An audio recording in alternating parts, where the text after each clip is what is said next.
تقریب سے خطاب کر رہے ہیں۔ کنٹریبیوشن ہوتی ہے جب کوئی کتاب لکھتا ہے یا کام کرتا ہے تو ان کی سپورٹ کی بڑی ضرورت ہوتی ہے۔ تو میں آپ کے دوستوں کو، آپ کے جو کولیگز تھے، تو اس سیرمنی کے اندر میں آپ کو بھی مبارک دیتا ہوں۔ اکرام دیکھیں، مجھے آپ سے جتنی بھی میری بڑی پرانی، میرے خیال میں تقریباً اوور 30 سال ہماری واقفیت ہے، تو جو آپ نے شروع میں بات کی کہ جو چیز میں نہیں بھولتا کہ جب میں نے پالیٹکس شروع کی تو وہ ایسی تھا جب میں نے سوئمنگ شروع کی۔ میں 4 سال کا تھا، میرے کنز پہلی دفعہ مجھے لے کے گئے، پہلی دفعہ میں نے سوئمنگ پول دیکھا۔ ایچ ایس این کالج کا سوئمنگ پول تھا، زمان پارک سے وہ سارے گرمیوں میں وہاں سوئمنگ کرتے تھے، تو میں نے وہ دیکھا کہ سارے سوئمنگ کر رہے ہیں، باہر انہوں نے مجھے کھڑا کر دیا، تو میں نے ساروں کو دیکھا کہ اوپر ہیں، تو میں نے سمجھا پانی بڑا گہرا نہیں ہوگا کیونکہ سارے اوپر ہیں اس کے، تو میں نے کپڑے مار کے چھلانگ مار دی اس کے، تو سیدھا نیچے چلا گیا۔ پھر میرے کزنز نے مجھے وہ سوئمنگ سکھائی اور پھر خود سیکھ لی میں نے۔ تو پالیٹکس بھی ایسی تھی، مجھے کوئی آئیڈیا نہیں تھا پاکستان کی پالیٹکس کیا، نہ میری کوئی فیملی پالیٹکس میں تھی، نہ میرے لوگ تھے جو پولیٹیکل تھے۔ میں انٹرنیشنل پالیٹکس سمجھتا تھا کیونکہ میں نے یونیورسٹی میں پڑھی ہوئی تھی پالیٹکس، لیکن پاکستان کی جو پالیٹکس کی جو پیکیولیرٹیز تھیں بڑی، یعنی ہماری ہر ملک کا ایک کلچر ہوتا، تو مجھے کوئی آئیڈیا نہیں تھا اس کا، تو اسی طرح میں پالیٹکس میں آیا۔ تو مجھے جو یاد ہے کہ آپ نے مجھے ایک اپنا گارڈ پرووائڈ کیا پہلی دفعہ جب میں پالیٹکس میں آیا، کیونکہ پاکستان میں یہ تھا نا، جب آپ چیلنج کرتے ہیں، اور میں نے دونوں کو چیلنج کر دیا، یعنی وہ دونوں نے مجھے باری باری کوشش کی کہ میں ان کو جوائن کر جاؤں، ایک طرف پیپلز پارٹی، نون لیگ، اور دونوں کو میں جانتا تھا۔ بے نظیر میرے سے میری دوستی تھی، اور نواز شریف کو آپ کو پتہ ہے اس کو کرکٹ کا زیادہ شوق تھا، بائی چانس پرائم منسٹر بن گیا۔ تو میں کیونکہ پرسنلی ان کو جانتا تھا، تو دونوں نے بار بار مجھے آفرز کی، تو میں تو آیا ہی ان کی کرپشن کے اگینسٹ تھا، تو اس لیے پھر میں نے دونوں کو ایک وقت پہ چیلنج کیا، اور پھر وہ ہوا جو میں نے پہلے چھلانگ ماری تھی پانی میں، سیدھا نیچے چلا گیا۔ تو تب آپ نے مجھے ایس ایم ایس کا آپ کا گارڈ پرووائڈ کیا، مجھے یاد ہے، اور ہمیشہ آپ کو فکر رہی کہ اس کو، یہ سارے مافیاز کے سامنے ایک ہی وقت پہ کھڑا ہو گیا تو اس کو ضرورت ہے گارڈ کی۔ تو وہ تو ایک سائڈ تھی۔ دوسری جو آپ کی رائٹنگز ہیں، دیکھیں آپ کی رائٹنگ میں 2 چیزیں جو مجھے بہت پسند ہیں۔ ایک کہ آپ کی رائٹنگ ہمیشہ اس میں پیٹریوٹزم نظر آتی تھی، ملک کی تکلیف، ملک کی درد نظر آتی تھی۔ آپ جب لکھتے تھے تو وہ اس طرح ایک انسان لکھتا ہے جس کو ملک کی تکلیف، اور وہ سمجھتا ہے کہ ملک بہتر کر سکتا تھا، ملک اپنے پوٹینشیل پہ نہیں پرفارم کر رہا، ملک میں خامیاں، اگر یہ خامیاں دور ہو جائیں تو ملک بہتر ہو جائے گا۔ تو یہ کنسسٹنٹلی آپ کی تھیم رہی ہے، اور یہ مجھے ہمیشہ اس لیے پسند ہے کہ دیکھیں، میں اگر کرکٹ سے دیکھوں کہ کرکٹ میں 21 سال میں انٹرنیشنل کرکٹ کھیلا، تو 2 ٹائپ کھلاڑی ہوتے تھے کرکٹ میں، ایک وہ جو اپنے لیے کھیلتا تھا اور ایک جو ٹیم کے لیے کھیلتا تھا۔ ہمیشہ ٹیم ڈسٹنگوش کرتی ہیں ان مختلف ٹائپس کے اندر۔ جو اپنے لیے کھیلتا ہے کبھی ٹیم اس کی عزت نہیں کرتی۔ میں نے جتنی بھی اپنے کریئر میں دیکھا، جو عزت کسی کی ہوئی، جو ٹیم ریسپیکٹ کرتی تھی، وہ ٹیم پلیئر کی تھی، جو ٹیم کے لیے جان مارتا تھا۔ اسی طرح قومیں ہمیشہ ان کو یاد رکھتی ہیں جو قوم کے لیے درد رکھتے ہیں، جو قوم کے لیے کوشش کرتے ہیں۔ اپنے لیے تو انسانی تاریخ میں کتنے لوگ آئے، اربوں پتی بن گئے، پیسے بنائے، باہر پیسہ بھی لے گئے، اپنے لیے جیے، تو کبھی بھی قوم ان کو نہیں یاد رکھتی۔ اور جو ہمارے انڈین سب کانٹیننٹ کے اندر جو ٹریڈیشن ہے، جو صوفی ٹریڈیشن ہے، آپ دیکھیں کہ اگر ہم یہ گیون ہے قرآن کے اندر کہ عزت اللہ کی طرف سے آتی ہے، یہ ہمارا ایمان کا حصہ ہے، تو آپ دیکھیں کہ یہ جو ہمارے بڑے بڑے بزرگ تھے، داتا صاحب، بلے شاہ، بابا فرید، ابھی بھی لاکھوں لوگ ان کو جاتے ہیں سلام پیش کرنے کے لیے۔ تو کیا وجہ تھی؟ کیونکہ وہ انسانیت کے لیے آئے تھے. ان کی ساری کوئی اپنی ذات کے لیے نہیں آئے تھے, ان کی ساری زندگی انسانیت کی زندگی بہتر کرنے کے لیے آئے تھے. تو اسی طرح جو بادشاہ بھی کوئی آیا دنیا میں کسی ملک میں, تو کس نے, قوم نے کون سے لیڈر کی یا بادشاہ کی عزت کی؟ ہم کیوں قائد اعظم کی عزت کرتے ہیں جب تک پاکستان رہے گا قائد اعظم کی؟ کیونکہ قائد اعظم نے ذات کے لیے پالیٹکس نہیں کر رہے تھے. سب کو پتا ہے کہ قائد اعظم مخلص تھے پاکستان کے لیے, وہ صرف پاکستان کے لیے کھڑے تھے. تو اس لیے آج بھی ہم اور ہمیشہ جب تک پاکستان رہے گا تو قائد اعظم کو رسپیکٹ سے ان کا نام لیا جائے گا. جس طرح نیلسن منڈیلا ساؤتھ افریقہ میں 27 سال جیل میں گزار کے سب کو معاف کر دیا کیونکہ اس کا اپنے سے ذات سے بڑا کاز تھا. تو اس لیے اکرام جو آپ کی رائٹنگ وہ میں اس لیے اپریشیٹ کرتا تھا, ہمیشہ کرتا ہوں, کیونکہ آپ ایک اپنی دیانتداری سے کہ کیسے ملک بہتر ہو سکتا ہے آپ لکھتے تھے. لوگ آپ سے ایگری کریں یا نہ کریں وہ مختلف چیز ہے, لیکن پیٹریوٹزم ایک بیچ میں ملک سے جو پیار تھا وہ سامنے آتا ہے. دوسری چیز کہ یہ بھی میرا کرکٹ سے ایک میں نے اپنے کرکٹ ایکسپیرئنس میں چیز دیکھی کہ 2 ٹائپ کھلاڑی ہوتے تھے. ایک کھلاڑی جب گراؤنڈ پہ قدم رکھتا تھا تو اس کی ساری ذہن میں سوچ یہ ہوتی تھی کہ میں اگر ہار گیا تو کیا ہوگا, کہ اگر میں میچ جیتا نہ تو کیا ہوگا, کتنی مجھے ذلت ملے گی, مجھے مذاق اڑے گا, میرا یہ ہوگا. تو ان کی ساری جو مائنڈ سیٹ ہوتا تھا وہ ہار کے خوف سے سارے فیصلے کرتا تھا. اور دوسرا جو کہ چیمپئن بنتا تھا کھلاڑی, وہ ہمیشہ یہ سوچتا تھا کہ میں اگر جیت گیا تو کیا ہوگا. یہ 2 ڈفرنٹ مائنڈ سیٹس ہیں. ایک ہے رومانٹک, ایک ہے جو آئیڈیلزم, رومانٹسزم. دنیا میں کسی نے بھی بڑے کام کیے ہیں تو وہ ہمیشہ آئیڈیلسٹک ہوتا ہے. وہ بڑی بڑی خواب دیکھتا ہے, وہ پکچر کرتا ہے جیت کیا ہوگی اور پھر وہ باقیوں سے بڑا سوچتا ہے. اور دوسرا ہوتا ہے پیسمسٹ, جو کہ ہمیشہ جس کو کہتے ہیں ریئلسٹ, ریشنلسٹ. وہ ہمیشہ اپنا سوچتا رہتا ہے کہ A=B, یعنی کہ میں اگر یہ ہو گیا تو کیا ہوگا, یعنی جو عقل کا غلام ہوتا ہے. میں مثال ہمیشہ دیتا ہوں ایڈمنڈ ہلری کی, کہ جب اس نے فیصلہ کیا ماؤنٹ ایوریسٹ پہ چڑھنے کا تو اس سے پہلے جتنے بھی لوگوں نے کوشش کی تھی یا وہ مر گئے تھے اور یا وہ فیل ہو گئے تھے. تو ریشنلزم تو کہتی تھی کہ یا آپ مر جاؤ گے یا فیل ہو جاؤ گے, کیونکہ وہ ڈیٹا تو یہ کہتا تھا. تو یہ ایک رومانٹسزم ہوتی ہے, ایک آئیڈیلزم ہوتی ہے کہ نہیں جدھر باقی فیل ہو گئے میں کامیاب ہوں گا. تو یہی مائنڈ سیٹ ہوتا ہے ایک انسان کا جو کہ بڑے کام کرتا ہے اور جو ایک پازیٹیو تھنکنگ ہوتی ہے, اور جو ایکچولی دنیا کے اندر جتنے بھی بڑے کام ہوئے وہ ہمیشہ یہ آئیڈیلسٹ نے کیے تھے, جو خواب دیکھنے والے لوگ تھے. تو آپ کی بھی اکرام, جو آپ کی کتاب کے اندر جو بیسک تھیم ہے کہ یہ ہمارے مسئلے ہیں, اگر ہم یہ ٹھیک کر دیں, تو بھی آپ نے بات کی کہ ملک میں کتنا پوٹینشل ہے, ہم کدھر جا سکتے ہیں.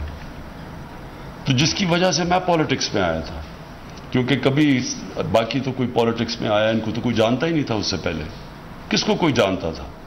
میں تو سب سے بڑا اس وقت نام بن چکا تھا پاکستان میں, مجھے ضرورت نہیں تھی پالیٹکس کی, کہ کسی چیز کی کمی نہیں اللہ نے دی تھی, سب کچھ دے چکا تھا اللہ پالیٹکس پہ آنے سے پہلے. تو لیکن یہ سوچ تھی کہ ہمارا ملک, ہم جب دنیا کو دیکھتے تھے اور اپنے ملک کو دیکھتے تھے تو ہم فیل کرتے تھے کہ ہم نے اپنے سے ظلم کیا. ہم نے اس ملک سے جو اللہ نے یہ نعمت, پاکستان کا نام جو اللہ کی نعمت ہے, اس سے ہمیں انصاف نہیں کیا. تو پھر 2 چیزیں ہو جاتی تھی, کیا چپ کر کے ہر روز شام کو اپنے آپ کو ڈپریس کر کے سو جاؤ, ڈنر ٹیبل پہ جاؤ اور کہو جی یہ برا ہے وہ برا سو, یا پھر آپ جدوجہد کریں, فائٹ کریں اپنے ملک کے لیے. اور میں یہ سمجھتا ہوں آپ کی طرح کہ اگر ہم اس ملک کے لیے فائٹ کریں, اور جب سے میں یہ تقریباً 3 سال ہو جائیں گے آپ, اس اللہ نے اس میں بہت پوٹینشل دی ہے. کسی فیلڈ میں بھی پاکستان ہم نے انڈر پرفارم کیا, ہر فیلڈ میں کیا. جو آپ نے بات کی ہے منرل ویلتھ, مجھے تو خود ہی اندازہ نہیں تھا کہ ہمارے پاس کاپر گولڈ ریزروز ہیں. مجھے تو یہ نہیں اندازہ تھا کہ ہمارا ایگریکلچر میں کتنا پوٹینشل ہے. ابھی میں نے کورینز سے مل کے آیا ہوں جو پاکستان میں اب ہمیں مدد کر رہے ہیں ٹیکنالوجی ٹرانسفر پہ. تو ایک ایک ایریا کے اندر پاکستان میں کتنا پوٹینشیل ہے. 12 موسم ہے پاکستان میں, تو ہر چیز اگ سکتی ہے یہاں. ہم نے کبھی وہ موہنجو دارو کے بعد کبھی سوچا ہی نہیں کہ اس ملک کے اندر اور بھی کوئی گندم کے علاوہ کچھ اگ سکتا ہے. کسی نے کبھی کام ہی نہیں کیا.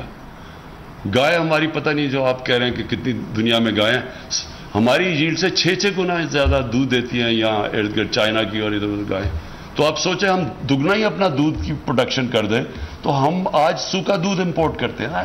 ساری ایسی سٹوریز ہیں کیونکہ جو لیڈرشپ تھی اس نے کبھی یہ سوچا ہی نہیں کہ اس ملک میں اس میں جب چھٹیاں آپ کی باہر ہیں, شاپنگ آپ کی باہر ہے, ہاسپٹل آپ کا باہر, آپ کو کیا پتا کہ ملک کے اندر کیا ہے.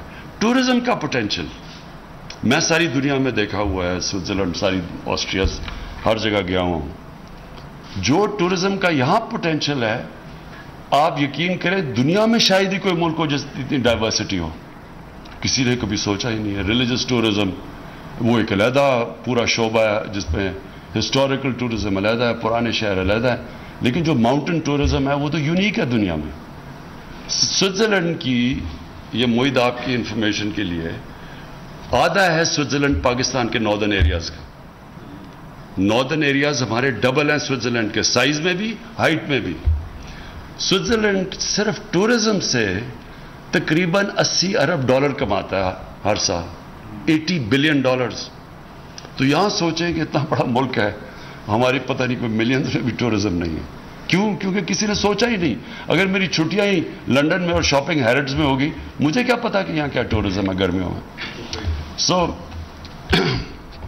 میں جو آخری پوائنٹ آپ کا, جو آپ نے بڑا ویلڈ پوائنٹ کیا, جو آپ نے کہا کہ ابھی مجھے جو ڈرائیور نے یا کسی نے بات کی, انصاف کی. دیکھیں اصل سٹرگل پاکستان کی کیا ہے, ہمارا جو پوٹینشیل پورا نہیں ہوا اس کی اصل وجہ کیا ہے. اس کی اصل وجہ ہی انصاف ہے, نا انصافی. دیکھیں یہ جو سٹرگل ہے پاکستان میں, یہ سب سے, میں اس کو جب صبح اٹھتا ہوں تو میں یہ نہیں سوچتا کہ میں کوئی کام کرنے جا رہا ہوں, میں یہ سمجھتا ہوں میں جہاد لڑ رہا ہوں. جہاد ہے کیا؟ جو ابن خلدون نے اپنے فلسفے میں لکھتا ہے, جو کہ ماڈرن ہسٹری کا جس کو باپ سمجھا جاتا ہے, اس نے کہا کہ جو میرا سارا تجزیہ ہے اپنے دین کا, اس میں صرف اللہ ہمارے سے ایک چیز چاہتا ہے کہ اس نے ہمیں زمین میں بھیجا کیوں ہے, انصاف قائم کرنے کے لیے. دیکھیں جو انصاف ہے نا, یہی ڈفرنس ہے ایک مہذب معاشرے میں اور ایک بنانا ریپبلک میں. صرف ڈفرنس انصاف ہے. اور انصاف کا مطلب وہ بڑا کلیئرلی 2 حدیث میں اور نبی صلی اللہ علیہ وسلم نے کلیئر کر دیا.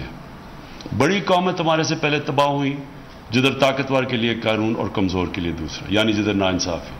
اور میری اگر بیٹی بھی جرم کرے گی تو اس کو سزا ملے گی. تو کوئی قانون سے اوپر نہیں ہے.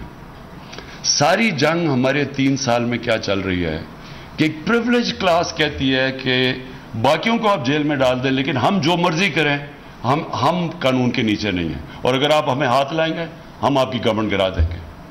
یہ بیسک ہے سارا. تو یہ ہے سٹرگل پاکستان کی. جب تک جو بھی معاشرہ یہ سٹرگل جیتتا ہے وہ اوپر چلا جاتا ہے. وسائل کی وجہ سے آپ کبھی بھی امیر ملک نہیں بنتے, نہیں تو سوئٹزرلینڈ تو غریب ترین ملک ہوتا, وہاں تو کوئی وسائل ہی نہیں ہے. لیکن امیر ملک بنتا تب ہے جس کے اندر رول آف لا ہوتا ہے, قانون کی حکمرانی ہوتی ہے, طاقت کی حکمرانی نہیں ہوتی. طاقت کی حکمرانی جنگل کا قانون ہے, مائٹ از رائٹ. انسانی معاشرہ بنتا ہی انسانی معاشرہ تب ہے جب اس کے اندر رول آف لا ہوتا ہے. یہ جو رول آف لا ہے, اس کے لیے ایک معاشرے کے اندر اس میں مورل ویلیوز اور مورل سٹینڈرڈز اور مورل اتھارٹی چاہیے, نہیں تو آپ انصاف نہیں کر سکتے.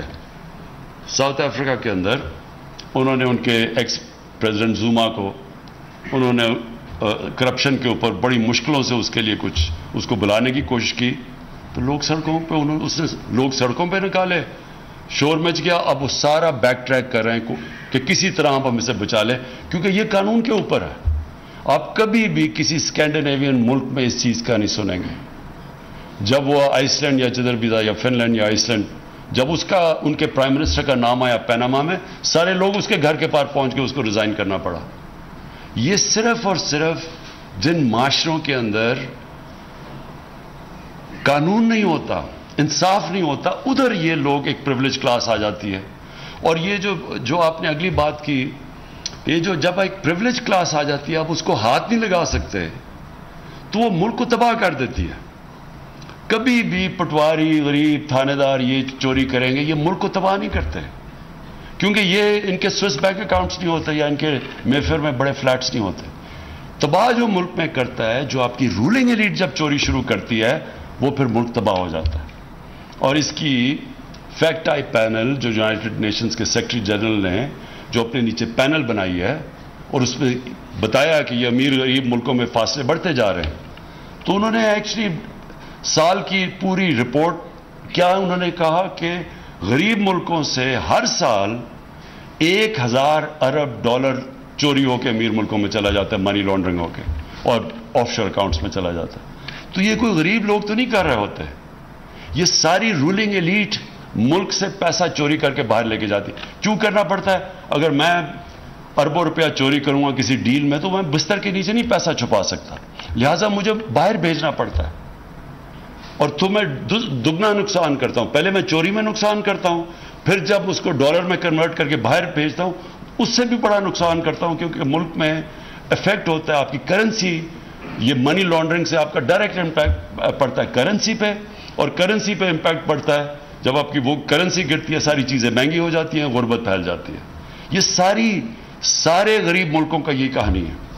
ہر جگہ لوگ بیٹھے ہوئے ان کے حکمران، جن کے بڑے بڑے محلات ہیں ساؤتھ آف فرانس میں، باہر آف شور اکاؤنٹس ہیں، سارے غریب ملکوں کا یہ حال ہے.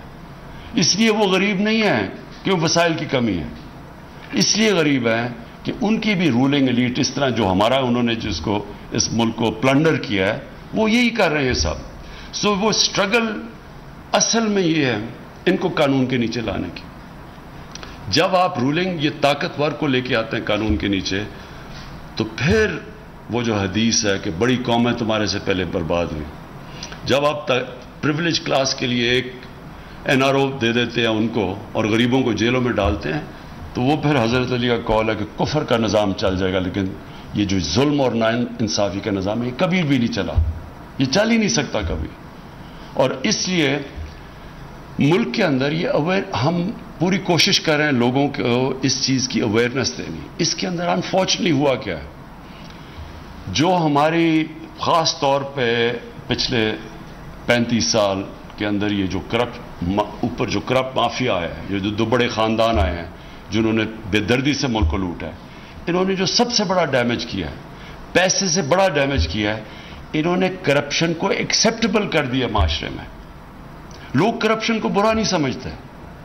آپ کسی بھی، میں انگلینڈ کے اندر جتنی بھی ٹائم گزارا ہوں، کسی پولیٹیشین، بزنس مین، خاص طور پہ پولیٹیشین، اس کے اوپر اگر کرپشن کا ایلیگیشن لگ جاتا ہے کہ پبلک کا پیسہ چوری کرے، کسی نہ وہ کوئی اس کو پارٹی پہ بلاتا ہے، نہ اس کو کوئی کھانے پہ بلاتا ہے، نہ ان سے کوئی ملنا چاہتا ہے، ان کی ٹوٹل معاشرے کے اندر ان کو آسٹرسائز کر دیا جاتا ہے. اگر اب بدقسمتی سے اگر وہ ٹی وی پہ چلے جائیں تو ان سے وہ حال ہوتا ہے جو اسحاق ڈار کا ہوا تھا ہارٹ ٹاک کے اندر. کوئی بخشتا نہیں ہے ان کو. پبلک کی پیسے کی چوری کی کوئی معافی نہیں ہے وہاں. تو معاشرہ لڑتا ہے اس سے. ہمارا انہوں نے ظلم یہ کیا ہے کہ 35 سالوں میں آہستہ آہستہ لوگ ایکسیپٹ کر بیٹھے ہیں کہ ہاں جی کھاتا ہے تو لگاتا بھی ہے. اس طرح کی فولش چیزیں کر دیتے ہیں کہ اچھا جی ایک زرداری سب پہ بھاری. وہ پیسے چوری کیے ہوئے ملک کے تو ایکسیپٹ کر. جب یہ ایکچولی سب سے بڑی کینسر ہے کہ جب معاشرے کے اندر آپ جرم کو ایکسیپٹ کر جائیں، آپ اس کو برا نہ سمجھیں. مولانا رومی کی سیئنگ ہے کہ ان سے پوچھا قوم کیسے مرتی ہے. مولانا رومی نے کہا جب وہ اچھے اور برے کی تمیز ختم کرتی ہے قوم مر جاتی ہے. تو مورل کولیپس پہلے آتا ہے، پھر فائنینشیل اور اکنامک کولیپس آتا ہے. تو اکرام، میں پھر سے آپ کو مبارک دیتا ہوں اور میں بالکل یاد ہے مجھے کہ جب ہم اور کوئی سمجھ نہیں تھی پالیٹکس کی، تب آپ نے مجھے ایس ایم ایس کا گارڈ دیا جو اس نے پوری ہماری مدد کی، جو ساتھ کھڑا رہتا تھا، اور ہمیشہ آپ نے فکر کی کہ اس پولیٹیکل جنگل کے اندر ایک نیا آدمی آیا ہے تو اس کو ضرورت ہے، تو آپ نے تب سے مدد کی، تو وہ میں کبھی بھی نہیں بھولوں گا۔ بہت بہت شکریہ اور بہت مبارک۔ اسلام آباد میں وزیر اعظم عمران خان اکرام سہگل کی کتاب کے حوالے سے ایک تقریب سے خطاب کر رہے تھے۔ اب پرسنل کرونک آف پاکستان کے نام سے یہ کتاب ہے اکرام سہگل کی، جس کے حوالے سے عمران خان تقریب سے خطاب کر رہے تھے۔